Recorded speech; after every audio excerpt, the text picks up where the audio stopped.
Hey guys, this is your devotional for January 29th, 2021. And Spurgeon is looking at Hebrews 1:14. Are they not all ministering spirits sent forth to minister for them, who shall be heirs of salvation?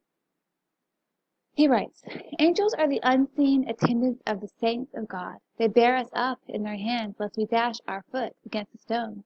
Loyalty to their Lord leads them to take a deep interest in the children of his love. They rejoice over the return of the prodigal to his father's house below, and they welcome the advent of the believer to the king's palace above. In olden times, the sons of God were favored with their visible appearance, and at this day, although unseen by us, heaven is still open, and the angels of God ascend and descend upon the Son of Man, that they may visit the heirs of salvation. Seraphim still fly with live coals from off the altar to touch the lips of men greatly beloved.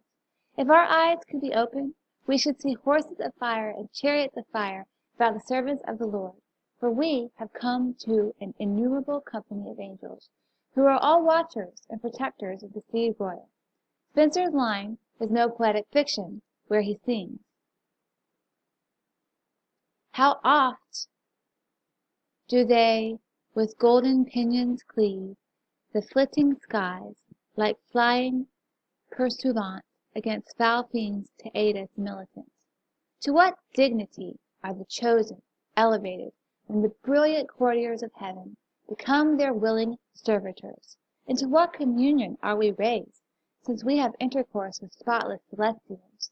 How well are we defended, since all the 20,000 chariots of God are armed for our deliverance? To whom do we owe all this?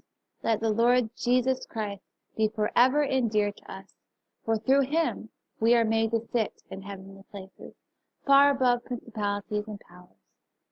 He it is whose camp is round about them that fear him.